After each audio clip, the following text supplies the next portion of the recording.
Hello प्यारे बच्चों, good morning. कैसे हैं आप लोग? आई होप आप लोगों ने जो क्लासेस देखे वो आप लोगों को बहुत अच्छे से समझ में आए होंगे और कोई प्रॉब्लम नहीं हो रहा होगा। तो चलिए इसी क्रम में आगे बढ़ेंगे और आज की क्लास की भी शुरुआत कर रहे हैं हम लोग। और आज का जो आपका क्लास है ये शुरू कर रहे हैं हम कालिदास की रचनाओं से, क्योंकि जो कालिदास हैं ये बहुत ही इम्पोर्टेंट हैं। इनकी रचनाएं एग्ज़ाम में बहुत ज़्यादा आती हैं, तो इनके बारे में हम देखेंगे कि उन्होंने कौन कौन सी रचनाएं जो है की हैं और वो किससे संबंधित हैं। ये सारे एग्ज़ाम में आते हैं, तो ध्यान से देखेंगे बच्चों। इसमें जो पहली आप देखेंगे रचना है वो है महाकाव्य। इन्होंने 2 महाकाव्यों की रचना की है। एग्ज़ाम में आता है कि कालिदास द्वारा रचित महाकाव्यों का क्या नाम है, तो इम्पॉर्टेंट है, ध्यान देंगे बच्चों। कौन से हैं? तो रघुवंशम है और कुमार संभवम। रघुवंशम और कुमार संभवम जो है ये कालिदास के महाकाव्य हैं, तो वेरी वेरी इंपॉर्टेंट है, ध्यान देना है। नेक्स्ट जो है वो खंड काव्य है और खंड काव्य भी 2 है। पहला है मेघदूतम और दूसरा है ऋतु संहारम, यानी कि 2 महाकाव्य हैं और 2 खंड काव्य हैं। महाकाव्य और खंड काव्य दोनों ध्यान देंगे बच्चों। खंड काव्य में ऋतु संहारम और मेघदूतम है, वेरी वेरी इंपॉर्टेंट। तीसरा जो है ये जो तीसरी रचना है इनकी नाटक है, और ये जो नाटक है ये महत्वपूर्ण 3 नाटक हैं और ये तीनों बहुत ही इंपॉर्टेंट है, एग्ज़ाम में आए हुए हैं। इसमें पहला जो नाटक है ये है मालविकाग्निमित्रम। मालविकाग्निमित्रम आप जानते हैं, ये मालविका और अग्निमित्र जो पुष्यमित्र शुंग के बड़े बेटे हैं, अग्निमित्र जो कि विदिशा से शासन कर रहे थे, इनकी और मालविका की प्रणय कथा का इसमें वर्णन है, या उनकी जो है प्रेम प्रसंग का वर्णन है मालविकाग्निमित्रम में। और एक नाटक है कालिदास का। और दूसरा जो उन्होंने नाटक रचा है या लिखा है वो है विक्रमोर्वशीयम। जो विक्रमोर्वशीयम है उसके मेन जो पात्र है कौन है? उर्वशी और पुरूरवा। इसमें उर्वशी और पुरूरवा के प्रणय कथा का वर्णन है, बहुत ही इंपॉर्टेंट है बच्चों। ये एग्ज़ाम में आता है कि अग्निमित्र के नायक और नायिका कौन है, या विक्रमोर्वशीयम के नायक और नायिका कौन है। और तीसरा जो है आपका अभिज्ञान शाकुंतलम। अभिज्ञान शाकुंतलम तो बहुत ही फेमस है और इसके नायक और नायिका की जो नाम है वो मोस्टली बच्चों को याद होते हैं। तो इसके जो नायक और नायिका हैं वो कौन है? वो है शकुंतला और दुष्यंत। इनकी प्रेम कथा और उसके बाद इनके दूर होने का जो विरहपूर्ण नाटक है उसका वर्णन है इसमें। तो ये ध्यान देंगे बच्चों कि 2 महाकाव्य हैं रघुवंशम और कुमार संभवम, 2 खंड काव्य हैं मेघदूतम और ऋतु संहारम, 3 नाटक है मालविकाग्निमित्रम, विक्रमोर्वशीयम और अभिज्ञान शाकुंतलम। एग्ज़ाम में क्वेश्चन कैसे बनता है तो वहाँ पे आएगा कि बताइए इनमें से कौन सा है जो कालिदास की नाटक नहीं है, या कालिदास की रचना जो नाटक नहीं है। तो ये 3 ऑप्शन दे देंगे और इनमें से कोई एक ऑप्शन और उसमें लगा देंगे और पूछेंगे बताइए कौन सा नहीं है। या फिर खंड काव्य पूछ सकते हैं कि कौन सा कालिदास का महाकाव्य है या कौन सा खंड काव्य है, और ऑप्शन में आपको उसे ढूंढना होगा। तो इसको केयरफुली अच्छे से देख लेंगे आप लोग। आगे है बच्चों भास, उस समय के महत्वपूर्ण लेखक हैं और उन्होंने भी कुछ महत्वपूर्ण रचनाएं की हैं जो एग्ज़ाम में आता है। उसमें आप देखेंगे कौन सा है, तो भास का है। और भास का जो रचना है क्या है? मध्य भव्यायोग्य और बाल रचित। तीसरा स्वप्न वासव दत्ता, और चौथा है चारुदत्त, और 5वां है दूत घटोत्कच, और 6ठा है पंचरात्र। तो ये वेरी वेरी इंपॉर्टेंट इनकी रचनाएं हैं जो कि एग्ज़ाम में खास करके स्वप्न वासवदत्ता और मेघ जो आप देखेंगे दूत घटोत्कच, इस तरह के जो हैं ये ज़्यादातर एग्ज़ाम में आ चुके हैं, लेकिन आगे इन सब में से भी आ सकते हैं, इसलिए इसको केयरफुली देखेंगे। नेक्स्ट जो है वेरी वेरी इंपॉर्टेंट है शूद्रक का मृच्छकटिकम। शूद्रक ने गुप्त काल में क्या लिखा है? मृच्छकटिकम लिखा है। इसके अलावा आप देखेंगे भट्टी ने कौन सी रचना की है? तो रावण वध की रचना की है। भट्टी का जो रचना है वो रावण वध है। और उसके बाद विशाख दत्त, मुद्रा राक्षस और देवी चंद्रगुप्तम, दोनों बहुत इंपॉर्टेंट है। मुद्रा राक्षस जो है ये मौर्य साम्राज्य के दुर्लभ संधियों का वर्णन इसमें मिलता है या मौर्य साम्राज्य के प्रशासन का वर्णन इसमें जो है बृहद पैमाने पे मिलता है। तो इसलिए ये बहुत ही इम्पोर्टेंट है। और जो देवी चंद्रगुप्तम है, इससे कुमार आप देखेंगे कि जो गुप्त साम्राज्य के रामगुप्त शासक थे उनके बारे में उल्लेख मिलता है। तो दोनों बहुत इम्पोर्टेंट है। ये आया है कि कौन सी पुस्तक है जिसमें मौर्य साम्राज्य के दुर्लभ संधियों का वर्णन है या मौर्य साम्राज्य के प्रशासन का वर्णन है या चंद्रगुप्त मौर्य के बारे में वर्णन है। तो ये विशाखदत्त का मुद्रा राक्षस है। और रामगुप्त का वर्णन किस में मिलता है? तो देवी चंद्रगुप्तम में मिलता है। ये दोनों इम्पोर्टेंट है और दोनों की रचना विशाखदत्त ने की है। आगे है बच्चों विष्णु शास्त्री का। ये तो आप लोगों को बिल्कुल रटा होगा क्योंकि ये सबसे ज़्यादा पसंदीदा क्वेश्चन है एग्जामिनर्स का और इसका 40 भाषाओं में अनुवाद हो चुका है। सबसे ज़्यादा भाषाओं में अनुवाद जिस पुस्तक का हुआ है वो पंचतंत्र है। लगभग 40 भाषाओं में 40 लैंग्वेज में इसका अनुवाद हो चुका है, ट्रांसलेट किया गया है इसे और ये सबसे ज़्यादा अनुवादित पुस्तक है और इसको लिखा है विष्णु शास्त्री ने। वेरी वेरी इंपॉर्टेंट है बच्चों, ध्यान देंगे इसको। नेक्स्ट है वात्स्यायन का कामसूत्र। जो वात्स्यायन का कामसूत्र है ये भी काफ़ी फेमस पुस्तक है और एग्ज़ाम में बहुत ज़्यादा आता है, तो इसको भी ध्यान देंगे आप लोग।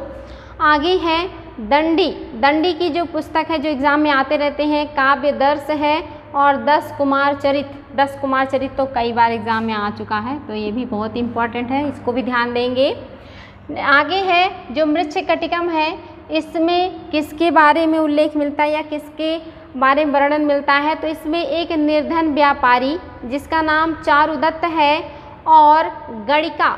गणिका मीन्स जो नाचने गाने वाली महिलाएं होती हैं जिनका जीविकोपार्जन उसी से होता है, जिनको सोसाइटी बहुत अच्छी निगाहों से या नज़रों से नहीं देखती है, उन्हीं महिलाओं को गणिका कहा जाता है। या आज की सोसाइटी में जिनको कहा जाता है कि जो वैश्यावृत्ति करती हैं, ऐसी महिलाओं को गुप्त साम्राज्य में, मौर्य साम्राज्य में गणिका कहा जाता था।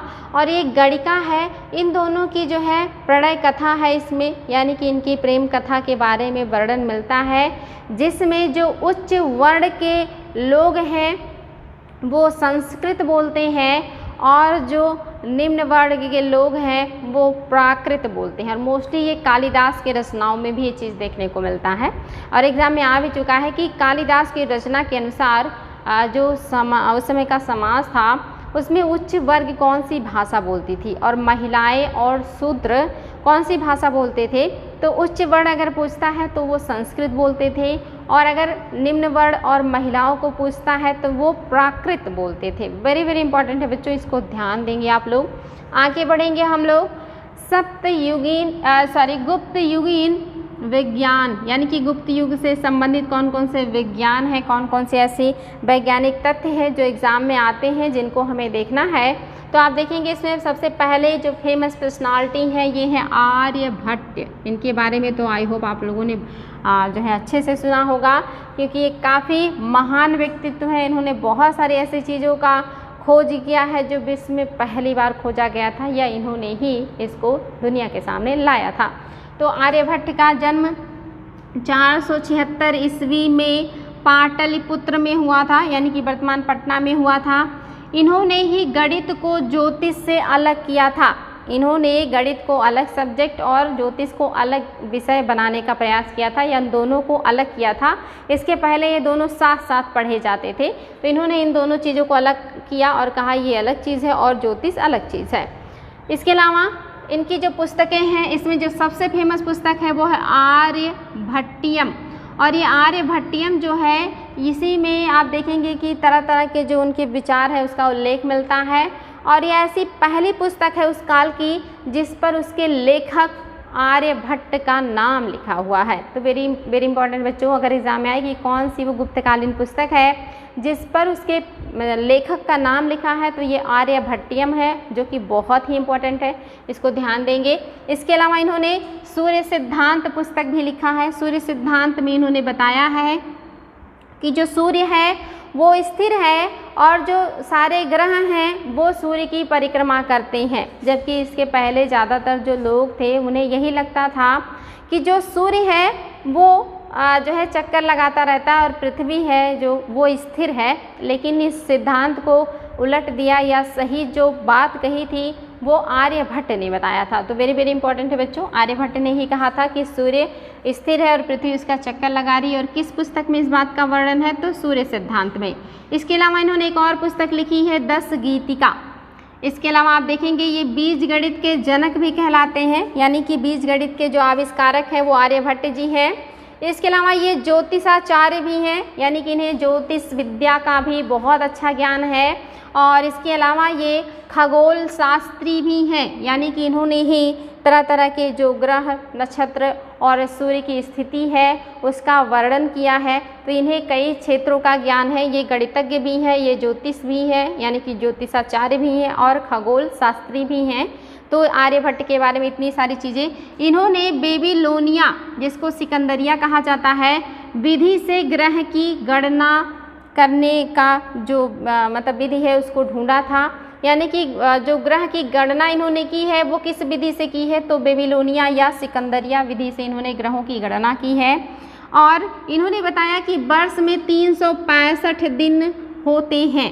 आर्यभट्ट ने ही बताया था कि वर्ष में 365 दिन होते हैं। और इन्होंने ही पाई, और इसके अलावा आप देखेंगे पाई का जो मान है उसका जो है एक तरीके से कहेंगे खोज किया है या आविष्कार किया है।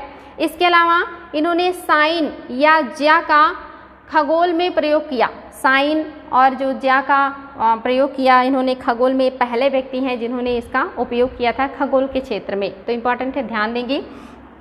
इसके अलावा आप देखेंगे इन्होंने दशमलव प्रणाली का भी जो है आविष्कार किया था, दशमलव प्रणाली। तो इन्होंने बहुत सारी चीज़ों को ढूंढा है और यहाँ से एग्ज़ाम में क्वेश्चन भी बनते हैं। तो आपको पता होना चाहिए कि दशमलव और शून्य ये भारत का देन है पूरे विश्व को, और ढूंढने वाले ये गुप्त काल के ही महान जो है व्यक्ति हैं। इसमें से आप देखेंगे कुछ नामों के बारे में आज हम उल्लेख कर रहे हैं या चर्चा कर रहे हैं।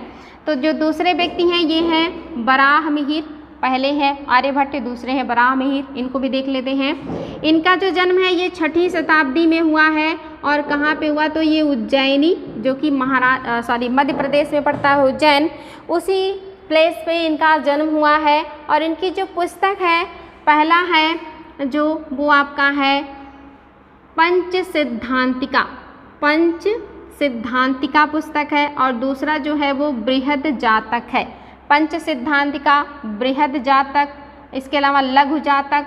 इसके अलावा आप देखेंगे विवाह पटल और योग मात्रा। तो वेरी वेरी इंपॉर्टेंट बच्चों, ये 4-5 किताबें हैं इनकी। पहला पंच सिद्धांतिका, दूसरा है बृहद जातक, तीसरा है लघु जातक, चौथा है विवाह पटल और 5वां है योग मात्रा। इम्पॉर्टेंट है। ये भी ज्योतिष का ज्ञान रखते हैं और ये इतिहासकार भी हैं, यानी कि इन्हें ज्योतिष का भी बहुत अच्छा ज्ञान है और ये इतिहासकार भी हैं, यानी कि इतिहास का लेखन भी करते हैं। जो बराहमिहिर हैं इन्होंने ही सबसे पहले बताया था कि चंद्र ग्रहण कैसे लगता है। इन्होंने बताया कि जब पृथ्वी और सूर्य जो है, यानी कि जो पृथ्वी है वो सूर्य का जब चक्कर लगाती है और उस दरमियान जो चंद्रमा है वो पृथ्वी का चक्कर लगाते लगाते सूर्य और पृथ्वी के बीच आ जाती है और जो सूर्य का प्रकाश है वो पृथ्वी पर नहीं पड़ता है तो चंद्र ग्रहण लगता है। तो उन्होंने इस बात का सबसे पहले उल्लेख किया था या सबसे पहले सिद्धांत को बताया था। इसके अलावा आप देखेंगे ये फलित ज्योतिष के बारे में भी जानकारी रखते हैं। फलित ज्योतिष मैंने आपको बताया था कि ज़्यादातर जो फलित ज्योतिष है इसके बारे में हमें जो जानकारी है वो यूनानियों से मिला था, लेकिन थोड़ा बहुत जानकारी जो फलित ज्योतिष का था वो बराहमिहिर को था। और आपको पता है कि ज्योतिष मीन्स होता है कि ये जानना कि ग्रह कौन से ग्रह किस समय कहाँ पे होंगे और उनकी स्थिति क्या है, लेकिन उसका इंसानों के ऊपर, विभिन्न राशियों के व्यक्तियों के ऊपर क्या प्रभाव पड़ता है, इस बात का जो अध्ययन है वो हम फलित ज्योतिष में करते हैं। तो फलित ज्योतिष का हमारे भारत देश में जो ज्ञान था वो बराहमिहिर को था, लेकिन उसके बारे में विस्तृत जानकारी जो है वो हमें यूनानियों से मिलती है। तो इम्पॉर्टेंट है बच्चों, ध्यान देंगे इसको। ये फलित ज्योतिष के ज्ञाता भी हैं। और जो इनका पंच सिद्धांतिका है या पंच सिद्धांतिक पुस्तक है, ये भी गणित और ज्योतिष पर ही आधारित है, यानी कि ये भी क्या है, गणिताचार्य है, यानी कि इन्हें भी गणित का ज्ञान है। इसके अलावा ये जो है ज्योतिष भी है, यानी कि ज्योतिष का भी ज्ञान रखते हैं, खास करके फलित ज्योतिष का ज्ञान रखते हैं। और इसके अलावा आप देखेंगे ये इतिहासकार भी हैं, तो इनके पास भी 2-3 तरह के नॉलेज हैं या इनके अंदर भी क्वालिटी है, ये 2-3 विषय का ज्ञान रखते हैं। तीसरे जो महत्वपूर्ण व्यक्ति हैं वो हैं ब्रह्मगुप्त। ब्रह्मगुप्त का जो जन्म है ये 7वीं सदी में भीनमाल में हुआ था। तो अगर कभी ये पूछ ले एग्जामिनर कि सीक्वेंस बताइए कि सबसे पहले कौन और उसके बाद कौन, तो आप देखेंगे आर्यभट्ट सबसे पहले हैं, उसके बाद वराहमिहिर हैं और उसके बाद ब्रह्मगुप्त है सबसे लास्ट में। इनका जन्म भीनमाल में हुआ है 7वीं सदी में। और इन्होंने जो पुस्तक लिखी है वो पुस्तक है खंडखाड्य। ब्रह्मगुप्त की जो पहली पुस्तक है खंडखाड्य है, दूसरी जो पुस्तक है ये ब्रह्म स्फुट है और तीसरी जो पुस्तक है ये ब्रह्म सिद्धांत है। तो इम्पोर्टेंट है बच्चों, खंडखाड्य, ब्रह्म स्फुट और ब्रह्म सिद्धांत, ये तीनों पुस्तकें जो हैं ये ब्रह्मगुप्त की हैं।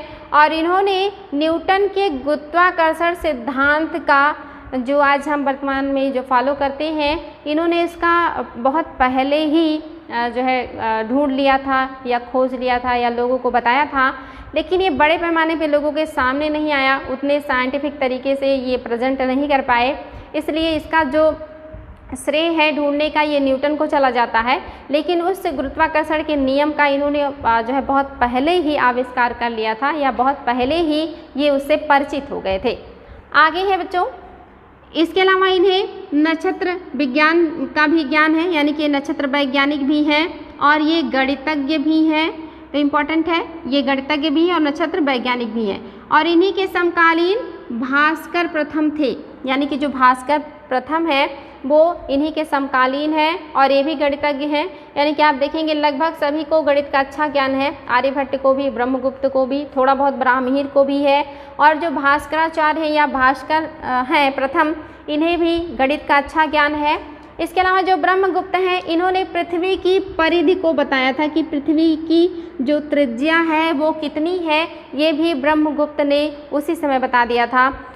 हमारे यहाँ जो लोग हैं उनके पास ज्ञान की कमी नहीं थी, या ऐसा नहीं है कि आज हमारे पास बहुत सारे संसाधन हैं, ग्रह हैं, उपग्रहों के बारे में हम जानकारी ले लेते हैं। तो आज तो हमारे पास बहुत ज़्यादा संसाधन हो चुका है। आप देखेंगे टेक्नोलॉजी के क्षेत्र में, जो अंतरिक्ष प्रौद्योगिकी के क्षेत्र में हम बहुत ज़्यादा आगे बढ़ चुके हैं और हर चीज़ों के बारे में हम अध्ययन कर रहे हैं।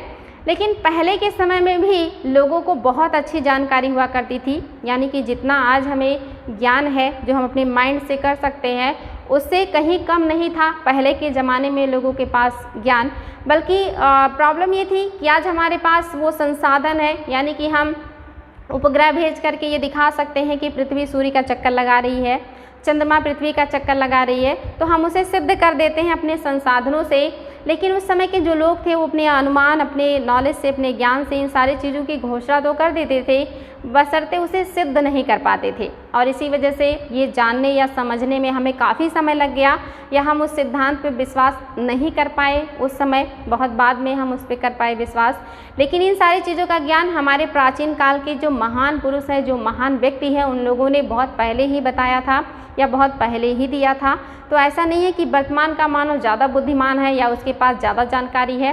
प्राचीन काल के भी व्यक्ति बहुत बुद्धिमान और जानकार हुआ करते थे, बस फर्क इतना था कि आज हमारे पास संसाधन है तो हम उसे सिद्ध कर सकते हैं। उस समय लोगों के पास संसाधन नहीं होते थे कि वो अपनी बातों को सिद्ध कर सके। यही वजह है कि यूरोपीय कंट्रीज़ के बहुत सारे ऐसे जो विद्वान थे या जो व्यक्ति थे, उनकी घोषणा करने के बाद उनको जो समय के चर्च थे, जो पादरी थे, जो रूढ़िवादी सोच को समाज में फैलाए हुए थे, उन लोगों ने उनको सज़ा भी दी, उनको मौत की सज़ाएँ भी हुई, गिलोटिन पर भी चढ़ाए गए। क्योंकि उनके पास संसाधन नहीं थे तो उनकी बातों पर किसी ने उस समय भरोसा नहीं किया। आगे चल के वो सारी चीज़ें सिद्ध हुई और ऐसा ही कुछ हमारे साथ भी है, यानी कि भारत में इन सारी चीज़ों का खोज सबसे पहले हो चुका था, लेकिन ये सिद्ध नहीं हो पाया या लोग इस पर ट्रस्ट नहीं कर पाए। तो ये सारी चीज़ों का जो श्रेय है ये विदेशियों को चला गया, भारतीयों के पास नहीं रहा। आगे बढ़ेंगे। नेक्स्ट जो विद्वान व्यक्ति हैं वो है भास्कराचार्य, या इन्हीं को भास्कर द्वितीय भी कहा जाता है। यहाँ आप देखेंगे ब्रह्मगुप्त के जो समकालीन है ये भास्कर प्रथम है, तो कंफ्यूज नहीं होंगे बच्चों। जो लास्ट है ये भास्कराचार्य है या भास्कर द्वितीय है, और इनका जो जन्म है ये खानदेश में हुआ था, जो कि वर्तमान महाराष्ट्र में पड़ता है। इनकी जो पुस्तकें हैं बहुत इंपॉर्टेंट हैं। सिद्धांत शिरोमणि एग्जाम में आ चुका है, सिद्धांत शिरोमणि इनकी पुस्तक है।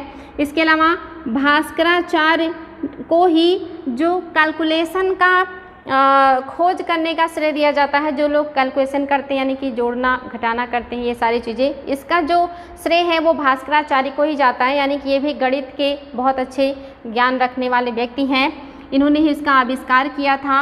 आगे हैं सिद्धांत शिरोमणि के 4 भाग हैं, यानी कि जो सिद्धांत शिरोमणि है ये गणित पर आधारित पुस्तक है और इसके 4 भाग हैं। ये चीज़ बहुत कम लोगों को पता होता है कि जो सिद्धांत शिरोमणि है इसके 4 भाग हैं, और उसी में से एक पार्ट है लीलावती। ये एग्ज़ाम में बहुत ज़्यादा आता है बच्चों, क्योंकि इसका नाम ऐसा है कि इसको देख के लगता है ये कोई कहानी, कोई नाटक, कोई मतलब जो है कथा होगा।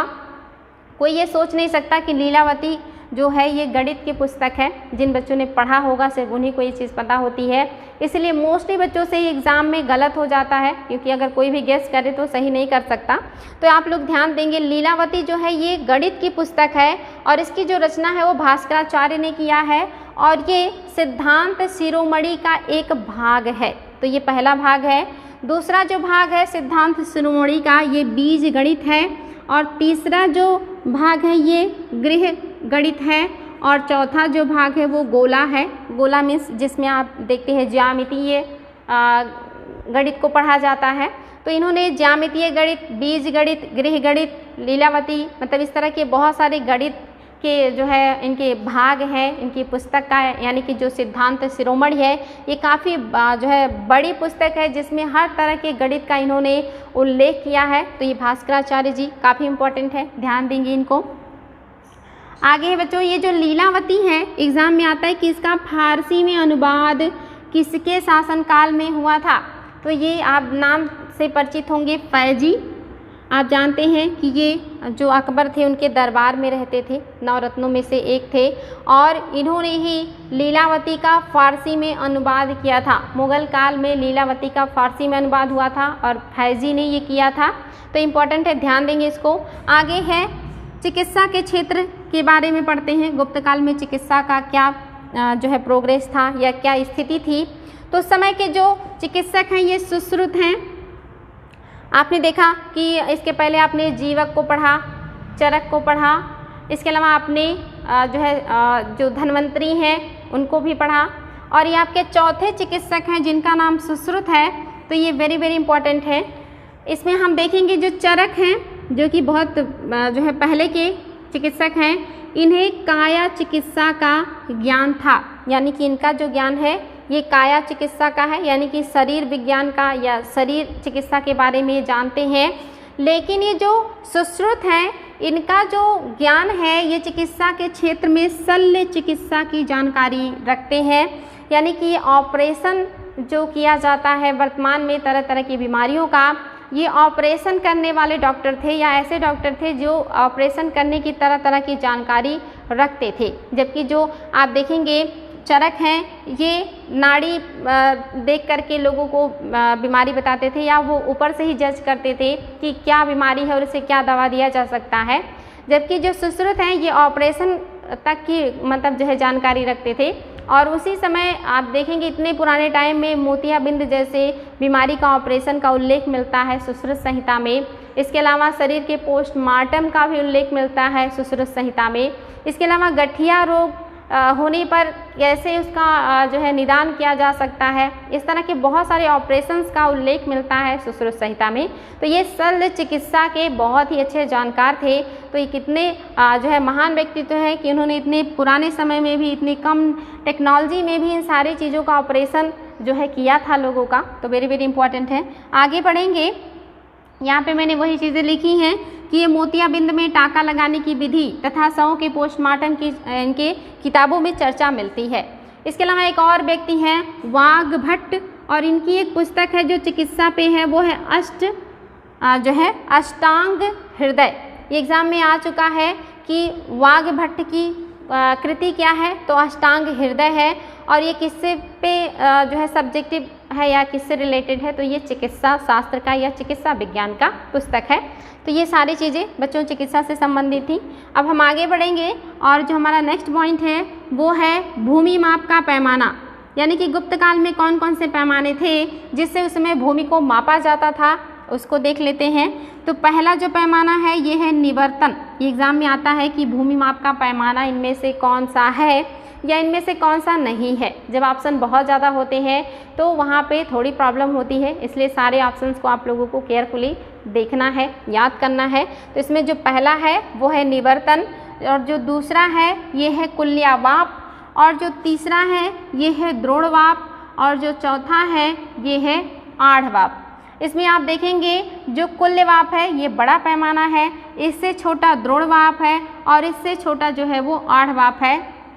यहाँ पे मैंने लिखा है 1 कुल्यवाप बराबर 8 द्रोणवाप और 8 द्रोणवाप बराबर 32 आढ़वाप। तो ये छोटी इकाई है और ये बड़ी।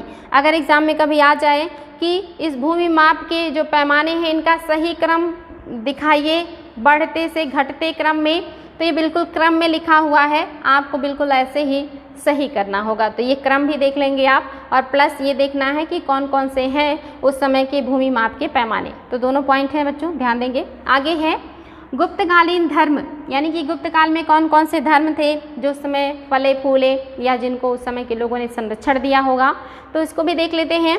इसमें आपका जो पहला है ये वैष्णव धर्म है। वैष्णव धर्म को ही भागवत धर्म कहते हैं क्योंकि ये भगवान विष्णु से संबंधित है। वैष्णव से भगवान विष्णु यानी कि विष्णु भगवान को समर्पित है, और ये उस समय का सर्वाधिक लोकप्रिय धर्म है क्योंकि गुप्त साम्राज्य के लोगों ने इसी धर्म को अपना राजकीय धर्म बनाया था, यानी कि इसी धर्म को उन्होंने बड़े पैमाने पे संरक्षण दिया। हालांकि सारे धर्मों को उन्होंने जो है प्रश्रय दिया था, एक तरीके से किसी को जो है नष्ट करने का या उसे डिस्टर्ब करने का प्रयास नहीं किया, सभी के साथ अच्छा व्यवहार किया या सहिष्णुतापूर्ण व्यवहार किया। लेकिन जिसको इन्होंने सबसे ज़्यादा प्रश्रय दिया या अपना राजकीय धर्म बनाया वो वैष्णव धर्म था या भागवत धर्म था। तो इम्पॉर्टेंट है बच्चों, एग्जाम में आ चुका है ये। गुप्तों का जो राजकीय धर्म है वो वैष्णव या भागवत धर्म है। शैव धर्म ये दूसरा लोकप्रिय धर्म था, यानी कि कहीं ना कहीं उस समय तक जैन और बौद्ध धर्म के जो विस्तार में या वैभव में ह्रास आया था। जो शैव था ये दूसरा लोकप्रिय धर्म बन गया था गुप्त काल में। तीसरा जो है ये बौद्ध धर्म है, और चौथा जो है ये जैन धर्म है। इनका भी उस समय जो है विकास था या इनका अस्तित्व पाया जाता था, और इन दोनों धर्मों के प्रति भी जो समय के राजा हैं उन्होंने सहिष्णुतापूर्ण रुख अपनाया था, यानी कि सभी धर्मों को लगभग संरक्षण देने का प्रयास किया है। कुछ इम्पोर्टेंट और भी पॉइंट्स हैं, जैसे स्त्री धन। तो उस समय स्त्री धन किसे कहा जाता था, तो दो तरह का स्त्री धन होता था। एक सौदाकीय, सौदाकीय मीन्स जो लड़कियों को उनके माता पिता और उनके पति के द्वारा प्राप्त होता था उसे गुप्त काल में सौदाकीय धन कहा जाता था। और वो धन जो स्त्रियों को दूसरे सगे संबंधियों से मिलता था उसको कहा जाता था असौदाकीय धन। तो इम्पॉर्टेंट है बच्चों, दोनों ध्यान देंगे। ये फैमिली से मिल रहा है और ये फैमिली के अलावा जो दूसरे मेंबर हैं उनसे मिल रहा है, तो ये धन स्त्री धन माना जाता था, यानी कि इस पर स्त्रियों का पूरा अधिकार होता था, वो जिसे चाहे वो दे सकते थे। और मोस्टली कहा गया था कि जो स्त्रियां हैं वो उनके संपत्ति का कुछ हिस्सा उनकी बेटियां, मतलब जो भी उनका पर्सनल धन होता था, या फिर जिसे वो देना चाहे अपनी बहू वगैरह को दे सकती हैं। आगे है इस काल के शासक जो हैं वो सहिष्णु हैं, और जो राजकीय धर्म है वो वैष्णव धर्म है। तथा इसी काल में त्रिदेव की संकल्पना भी आई थी, यानी कि ब्रह्मा विष्णु महेश, इन तीनों लोगों को एक साथ पूजा करने की जो परंपरा है ये गुप्त काल में ही शुरू हुआ था।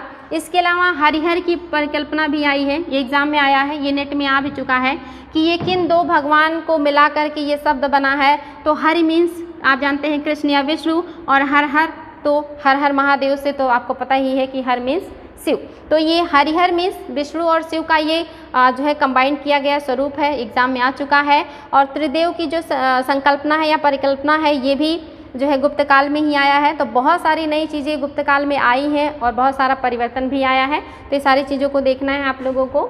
आगे बढ़ेंगे। नेक्स्ट जो धर्म है, यानी कि जो धर्म है इसको हम थोड़ा डिटेल में करेंगे। तो पहला जो है वैष्णव या भागवत धर्म, जो कि उनका राजकीय धर्म है, इसके बारे में देखते हैं।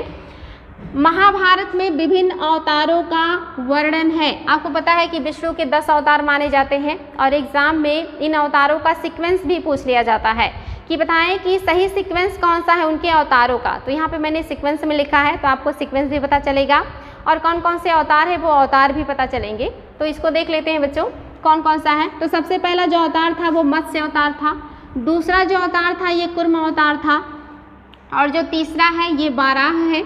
इसको मैं थोड़ा और डिफाइन कर दे रही हूँ, ये आसान भी है याद करना। आपको पता है धरती पर सबसे पहले जो है वो जलीय जीव आए थे, यानी कि सबसे पहले जो जीव का विकास हुआ वो जल में हुआ। तो सबसे पहले मछली होगा, यानी कि मछली का जो है जन्म माना जाता है। दूसरा जो है उभयचर प्राणी आए, यानी कि जो जल और स्थल दोनों पे रह सकते थे, तो इसको कूर्म अवतार से जोड़ा गया है, जो कि कछुआ है। तीसरा जो है वाराह है, वाराह मीन्स आप जानते हैं सुअर या पिग, इनको लिया गया है। जो पूरी तरह से स्थल पर रहने लगा था वो जीव, इसको तीसरे अवतार से जोड़ा गया है। और जो चौथा है वो नरसिंह है, यानी कि ऐसा व्यक्ति जो अभी पूरी तरह से सभ्य नहीं हुआ है, बर्बर जंगली इंसान जो अभी जो है पूरी तरह से एक तरीके से कहेंगे ना वो इंसानों में उसकी गिनती की जा सकती है ना जानवरों में, यानी कि अभी वो जंगली इंसान है, उसको कपड़े पहनने या इस तरह का कोई भी आइडिया नहीं है। तो उसका जो रिलेशन किया गया है वो नरसिंह से किया गया है। चौथा जो है ये वामन अवतार माना गया है, यानी उसके बाद थोड़ा सा और ठीक ठाक मानो। और उसके बाद आप देखेंगे परशुराम की परिकल्पना की गई, यानी कि बाद में जब इंसान नए नए हथियारों का आविष्कार करके और अपने लिए शिकार करना शुरू कर देता है, तो उस इंसान को परशुराम से जोड़ करके या परशुराम अवतार से जोड़ा गया।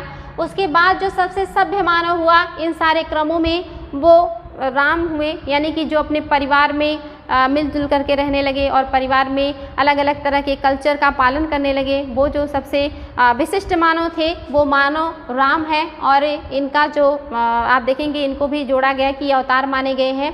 इसके बाद और भी आधुनिक मानव, यानी कि जिन्होंने रथों का प्रयोग किया, सुदर्शन जैसे चक्र का प्रयोग किया या ऐसे बहुत सारी चीज़ों का प्रयोग किया जो और भी आधुनिक बताता है, तो वो कृष्ण से इनकी परिकल्पना की गई। उसके बाद बुद्ध को माना जाता है ज्ञानी मानव, यानी कि लोगों को अंधकार से बाहर निकालने वाला मानव, वो बुद्ध को माना जाता है। तो इनको 9वें अवतार के रूप में रखा गया। और 10वां अवतार जो है ये कल्कि का माना जाता है। ध्यान देंगे बच्चों, कल्कि है, कल्कि, ये जो कल्कि हैं इनका अभी जन्म नहीं हुआ है, यानी कि जो भगवान शिव विष्णु हैं इनका जो 10वां अवतार है वो कल्कि को माना जाता है। और जो कल्कि हैं अभी इनका दुनिया में जो है उद्भव नहीं हुआ है या अभी ये दुनिया में नहीं आए हैं, माना जाता है ये कलयुग में आएंगे जब बहुत ज़्यादा अत्याचार बढ़ेगा, तो इनका जन्म अभी बाकी है। तो आप अगर देखेंगे मानव का उद्भव कैसे हुआ, जल से स्थल, स्थल से कैसे कैसे हम आज यहाँ तक पहुँचे हैं, तो आपको ये 10 अवतार याद करना बहुत ही आसान हो जाएगा, आपको दिक्कत नहीं होगा एक सीक्वेंस मिलाने में। आगे बढ़ेंगे बच्चों, भागवत धर्म से संबंधित अभिलेख, यानी कौन कौन से अभिलेख हैं जिनसे हमें भागवत धर्म के बारे में पता चलता है। तो इसमें आप देखेंगे सबसे जो महत्वपूर्ण है ये बेसनगर का गरुड़ स्तंभ है। ये विदिशा में है, मध्य प्रदेश के विदिशा में है, और आपको पता है इसको हेलियोडोरस ने बनाया था। और ये एंटियालकिड्स के राजदूत थे जो भागवत या भागभद्र के दरबार में आए थे, जो कि एक शुंग शासक थे। तो ये बहुत इंपॉर्टेंट है, बेसनगर का गरुड़ स्तंभ, ये बहुत बार एग्जाम में आया हुआ है। इसके अलावा घोसुंडी, ये राजस्थान में है, ये भी अभिलेख है जिससे उस समय के बारे में पता चलता है, यानी कि भागवत धर्म के बारे में पता चलता है। इसके अलावा नानाघाट अभिलेख, ये महाराष्ट्र में है और ये सातवाहन काल में है। और ये सातवाहन काल की एक महारानी थी नायानिका या नागानिका, उन्होंने ही इस अभिलेख को लिखवाया था। नानाघाट अभिलेख ये महाराष्ट्र में है, इससे भी भागवत धर्म के बारे में पता चलता है। इसके अलावा आप देखेंगे मेहरौली, जो चंद्रगुप्त द्वितीय से संबंधित है। मेहरौली आप जानते हैं कि कुतुब मीनार परिसर के क्षेत्र को ही मेहरौली कहा जाता है। और कुतुब मीनार परिसर के क्षेत्र में एक लौह स्तंभ है जिस पर आज तक जंग नहीं लगा, ये माना जाता है चंद्रगुप्त द्वितीय ने ही लगवाया था। और इसीलिए मेहरौली जो स्तंभ लेख है ये चंद्रगुप्त द्वितीय को समर्पित है और यहाँ से भी भागवत धर्म के बारे में पता चलता है। नेक्स्ट है बच्चों भीतरी स्तंभ लेख, ये स्कंदगुप्त का है, वेरी वेरी इंपॉर्टेंट, इससे हूणों के आक्रमण का पता चलता है, तो ये बहुत ही इंपॉर्टेंट है। इसके अलावा भागवत धर्म के बारे में भी पता चल रहा है। जूनागढ़ जो अभिलेख है ये भी स्कंदगुप्त का है और इससे भी हूणों के आक्रमण के बारे में पता चलता है, प्लस भागवत धर्म के बारे में भी पता चलता है। तो ये महत्वपूर्ण अभिलेख हैं, इनका नाम आपको पता होना चाहिए, राजा पता होना चाहिए और इनका प्लेस भी अगर याद हो जाए तो प्लेस भी याद रखेंगे। आगे है बच्चों, वायु पुराण के अनुसार वासुदेव देवकी के पुत्र थे। आपको पता है भगवान कृष्ण, उन्हीं को वासुदेव कहा जाता है। तो ऐसा माना जाता है कि जो वासुदेव हैं वो देवकी के पुत्र थे और संकर्षण रोहिणी प्लस वासुदेव के पुत्र थे। जो सांब हैं ये जाम्बवती प्लस वासुदेव के पुत्र थे। और इसके अलावा आप देखेंगे जो प्रद्युम्न हैं ये रुक्मिणी तथा वासुदेव के पुत्र थे। ये आप देखेंगे जो लगभग यहाँ पे इनको पंचरात्रों में शामिल किया जाता है। तो इसके अलावा एक दो नाम और भी है, उसको हम आगे डिस्कस करेंगे। तो यहाँ पे अगर पूछे वासुदेव किसके पुत्र हैं तो देवकी के पुत्र हैं। और वासुदेव के पुत्र जो रोहिणी से हुए हैं वो संकर्षण हैं और वासुदेव के पुत्र जो जाम्बवती से हुए हैं वो सांब हैं और वासुदेव के पुत्र जो रुक्मिणी से हुए हैं वो प्रद्युम्न हैं। ये इंपॉर्टेंट है बच्चों, एग्जाम में आता है कि प्रद्युम्न किससे उत्पन्न पुत्र हैं या सांब किसके पुत्र हैं या संकर्षण किसके पुत्र हैं। तो वासुदेव सब जगह हैं, लेकिन जो इनकी पत्नियां हैं वो चेंज हुई हैं, तो इसको ध्यान देंगे। शैव धर्म को भी देख लेते हैं कि ये दूसरा महत्वपूर्ण धर्म है गुप्त काल का। प्रयाग प्रशस्ति में पहली बार शिव का उल्लेख मिलता है। प्रयाग प्रशस्ति में सबसे पहली बार शिव का उल्लेख मिलता है, जो कि इलाहाबाद में है। आप जानते हैं इसको, समुद्रगुप्त के शासनकाल से संबंधित है, जिस पर उनके दरबारी कवि हरिसेन ने उनकी प्रशंसा में उक्तियाँ लिखी हैं। चंद्रगुप्त का मंत्री वीरसेन, कुमारगुप्त का मंत्री पृथ्वीसेन शैव मतानुयायी थे, यानी कि यहाँ के महत्वपूर्ण राजाओं के मंत्रियों ने भी शैव धर्म को अपनाया है। आगे है बच्चों कर्मदंडा अभिलेख, ये कहाँ है, फैजाबाद में है और इससे एक चतुर्मुखी शिवलिंग के बारे में पता चलता है। यानी कि जो कर्मदंडा अभिलेख है फैजाबाद में, इससे चतुर्मुखी शिवलिंग की चर्चा मिलती है। और नागोद जो कि मध्य प्रदेश में है, यहाँ से एक मुखी शिवलिंग प्राप्त हुआ है। तो वेरी वेरी इंपॉर्टेंट है। शिव की परिकल्पना अर्धनारीश्वर के रूप में गुप्त काल में ही हुआ था, यानी कि शिव और पार्वती को मिला करके अर्धनारीश्वर की जो परिकल्पना है ये गुप्त काल में ही आया था, यानी कि पार्वती को शिव के साथ जोड़ दिया गया था, अर्धनारीश्वर की परिकल्पना उत्पन्न हुई थी। आगे है सूर्य पूजा, यानी कि यहाँ पे अब सूर्य पूजा भी शुरू हो गया। इसके पहले सूर्य पूजा का बहुत ज़्यादा उल्लेख नहीं मिलता। इस काल में मंदसौर अभिलेख जो कि कुमारगुप्त से संबंधित है से सूर्य पूजा का साक्ष्य मिलता है। इसके अलावा स्कंदगुप्त के इंदौर ताम्रलेख जो कि उत्तर प्रदेश के बुलंदशहर में है। ध्यान देंगे बच्चों, इंदौर जो ताम्र लेख है ये बुलंदशहर में है उत्तर प्रदेश के, और ये स्कंदगुप्त का है। इससे भी सूर्य पूजा के बारे में जानकारी मिलती है, तो वेरी वेरी इंपॉर्टेंट है। इसके अलावा कुछ और भी सूर्य मंदिर हैं, मंदिरों के बारे में देख लेते हैं। मालवा में सूर्य मंदिर है, बुलंदशहर में सूर्य मंदिर है। इसके अलावा आप देखेंगे अंतर्वेदी क्षेत्र यानी कि गंगा यमुना के द्वाब में भी सूर्य मंदिर का उल्लेख मिलता है। इसके अलावा मूल स्थान या मुल्तान में भी सूर्य मंदिर का उल्लेख मिलता है, और इसका उल्लेख ह्वेन-सांग ने किया है। एग्जाम में आया है कि मुल्तान में सूर्य मंदिर का उल्लेख किसने किया, कि मुल्तान में भी सूर्य मंदिर था, तो ये ह्वेन-सांग ने किया था। तो बहुत इंपॉर्टेंट है। आगे है जैन धर्म। इस समय जैन धर्म की क्या स्थिति है, तो जैन धर्म की स्थिति गुप्त काल में उन्नत थी, यानी कि ठीक ही थी, बहुत खराब नहीं है।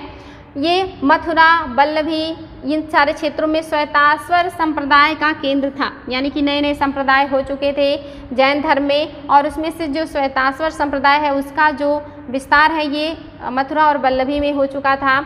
इसके अलावा जो प्रथम संगीत हुई थी जैन धर्म की ये मथुरा में हुआ था, और जो द्वितीय संगीत हुई थी ये वल्लभी गुजरात में हुआ था, जिसके अध्यक्ष क्षमा श्रमण थे। तो ध्यान देंगे बच्चों।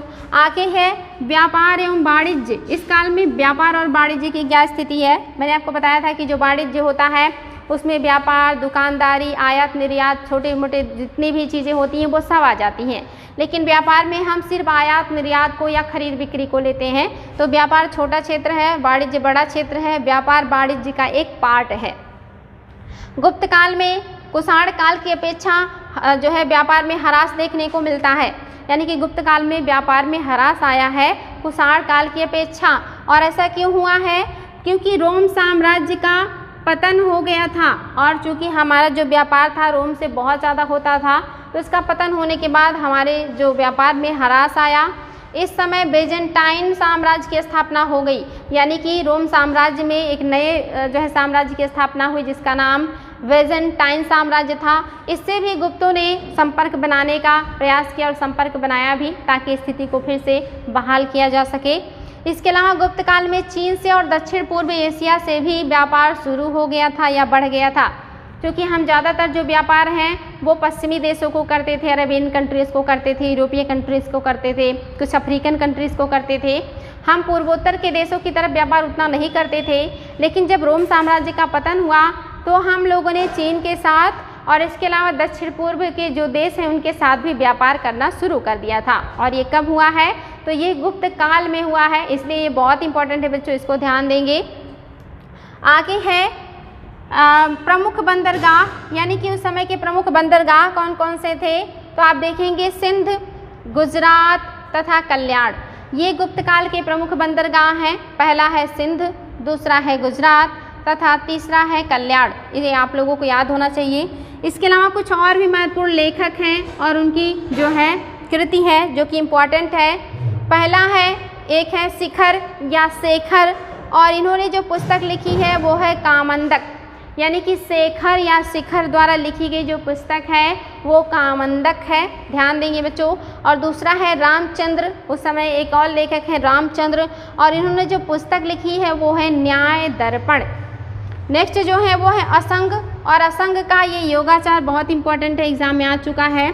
असंग ने जो पुस्तक लिखी है उसका नाम योगाचार है। इसके अलावा महायान, और इसके अलावा आप देखेंगे महायान संप्रपरिग्रह, यानी कि योगाचार और महायान संपरिग्रह ये असंग ने लिखी है। नेक्स्ट जो है ये दिंगनाग हैं, यानी कि इन्होंने जो पुस्तक लिखी है जो रचना की है ये है प्रमाण समुच्चय। दिंगनाग की जो रचना है ये प्रमाण समुच्चय है। तो इतने सारे मैंने आप लोगों को आज पॉइंट्स के बारे में डिस्कस किया जो कि वेरी वेरी इंपॉर्टेंट है, एग्ज़ाम में आए हुए हैं। तो आप देखेंगे बच्चों इतने ज़्यादा तथ्य हैं, एक एक लाइन आप लोगों के लिए बहुत ही इंपॉर्टेंट है, यानी कि वो एग्ज़ाम में आए हुए हैं या उनके आने की पूरी संभावनाएं हैं। तो जो भी वीडियोज़ हैं उसको बहुत अच्छे से देखिए केयरफुली, और उसको जो है नोट भी कीजिए और बार बार रिवाइज़ कीजिए, और आपको बहुत ज़्यादा प्रॉब्लम नहीं होगी, या मोस्टली जो तथ्य हैं आपको मिलते रहेंगे। यानी कि पूरा प्रयास है कि कोई भी तथ्य ना छूटे, ताकि आप लोगों को एग्ज़ाम में कोई असुविधा ना हो। तो बहुत अच्छे से पढ़ाई कीजिए, बिल्कुल ट्रस्ट के साथ, और बहुत अच्छा होगा। फिर मिलते हैं नेक्स्ट डे। Thank you.